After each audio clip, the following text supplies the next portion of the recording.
Hey, what is up, guys? Blunt Guts here. This is a Watcher of Realms video. Thank you so much for tuning into my channel. I can't tell you how much I appreciate it. I can't tell you how much I appreciate all of my subscribers. I know that there are a lot of you that view my videos regularly that are not subscribed. And so it is the end of the year. I am coming up on almost a year of content creation. The first time I've ever done anything like this was on, I believe, December 20th last year. So we're like 10 days away at this point, less than 10 days away from my 1-year anniversary. And I am almost at 1,600 subscribers.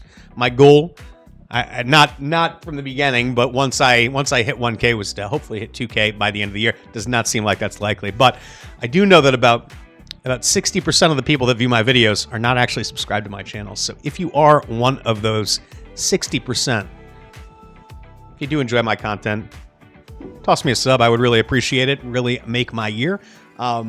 If not, keep viewing the content.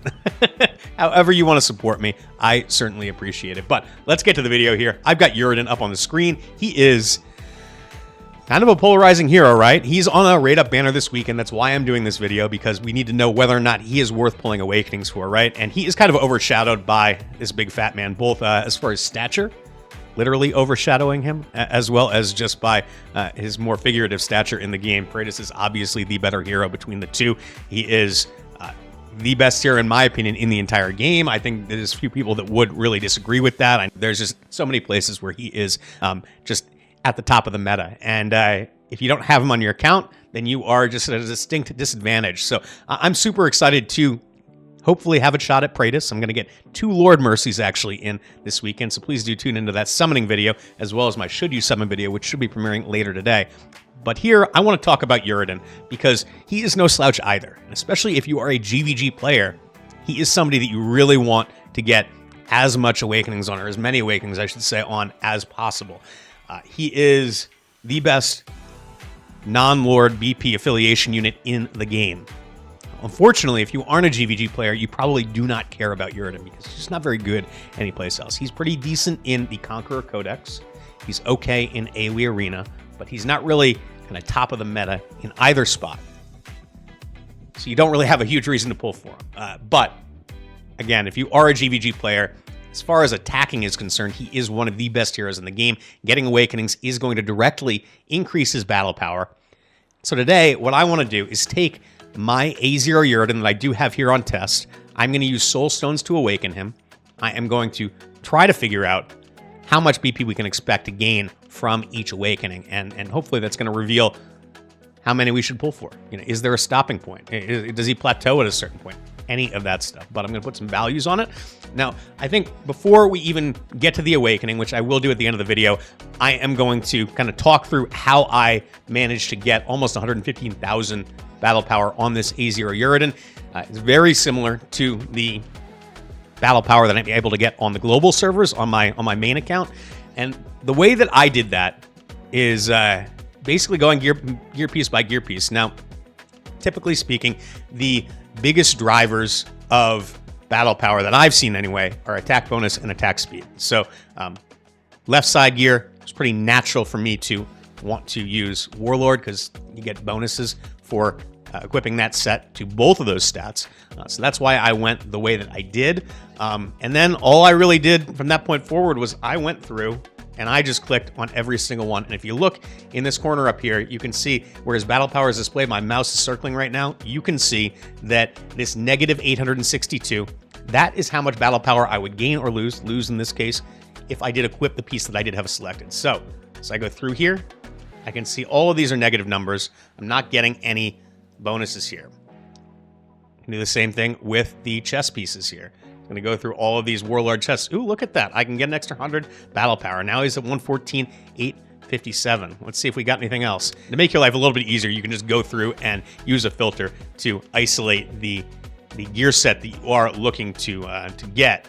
It's not always intuitive. I had this piece on him before, and I would have thought, honestly, that it would have done more for him than the piece that I do have on right now.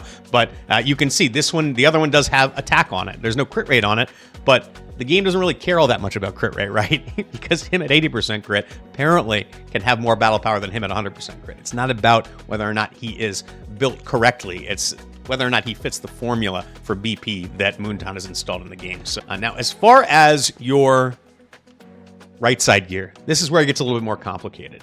Really what you're looking for here is Ageless Wrath. That is going to be your best set that you can equip here. The reason being that most of the sets do not actually give you an inherent stat boost by equipping them, aside from that, just the stats that are on them.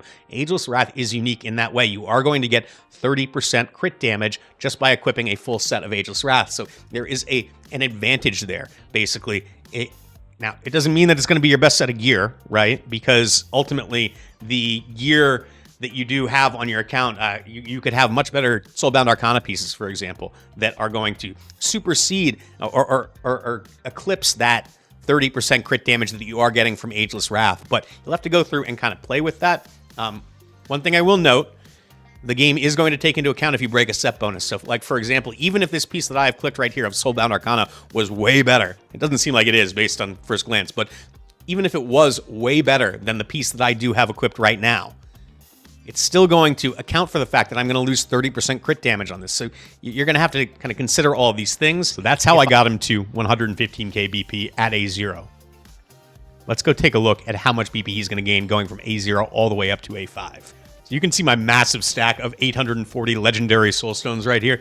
It is good to be living on the test server. It's kind of Fantasyland over here. Obviously, nobody has this in-game, but I am going to be able to use them here. I can be a little frivolous with them. So let's see exactly what we're going to get for awakening him. So first awakening going to A1.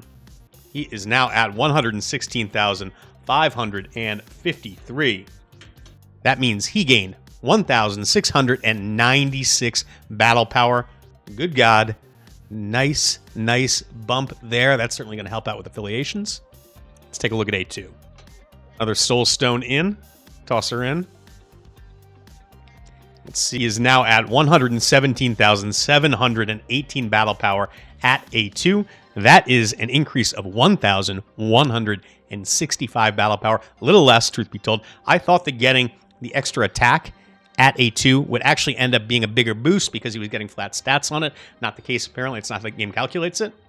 Let's go rank him up to A3, see if we're going to get a bigger or small boost than that. Another soul stone in. 121,003 battle power. We just barely cleared the 121,000 battle power mark. That is the biggest one yet. That is 3,285 extra battle power going from A2 to A3. I guess that makes sense. You know, at the end of the day, you are the A3. I guess really the A1, the A3, and the A5 should be your bigger bonuses, right? Because those are the ones where you are gaining, I guess, modifications to skills rather than just flat stats. So that's how the game calculates that. But good God, that is a biggin right there. Over 120k battle power. Let's take a look at what happens when we go to A4. Soulstone in.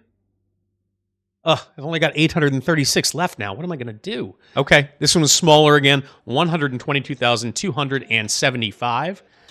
We are at, what, plus 1,272 going from A3 to A4. Let's check out A4 to A5. I'm guessing we're going to see another big one right there, but to wait and see. All right, last soulstone. Well, not the last one, but it's like Candyland in here. 125,877 battle power at A5. Ooh, good God. That is a gain of 3,602 battle power. I gotta say, I mean, clearly that's the biggest one yet. Similar, but still larger than going from A1 to A3. So really, really big awakening there. Cumulatively, I think that puts us at about 11,000 battle power. I will toss it up on the screen when I have an exact figure, but yeah, plus 11,000 battle power. I hope I get 5 copies of Uredin on Saturday. I'm sure it's not going to happen, but I would love it. You know, if you're a GBG focused player, I do think that this is something that you do need to focus on. He is the best at it in the game. Obviously, Jira is another one who's really good. I don't have actual stats on how Maw would awaken, but it's maybe if somebody's interested in that, I can do that later on. But Maw does have similarly high battle power. I think you can get him not quite to Uredin levels, but up around 110k or so at A0. So you would think he would have a pretty significant progression path as you awaken him as well. But in any case, guys, if you were trying to decide how many Uredins you wanted. Hopefully this does inform your decision-making process. Almost 126,000 battle power from almost 115,000 when we did first start this, so really, really substantial boost. It's going to make your axe slaughters hit like trucks. It's going to make your necro summons really hard to kill. Really, anything that you want to do with this is going to be really effective in GVG against the highest level competition in the game. I have gotten to a point right now where I do feel like there are some opponents where I can't touch them because I don't have enough BP. Even at 115k on my Uredin, that extra 11k battle power would make a huge difference. Getting just kind of reaching a threshold where I'd be able to attack some of these tougher defenses. So I hope I get some awakenings on Saturday.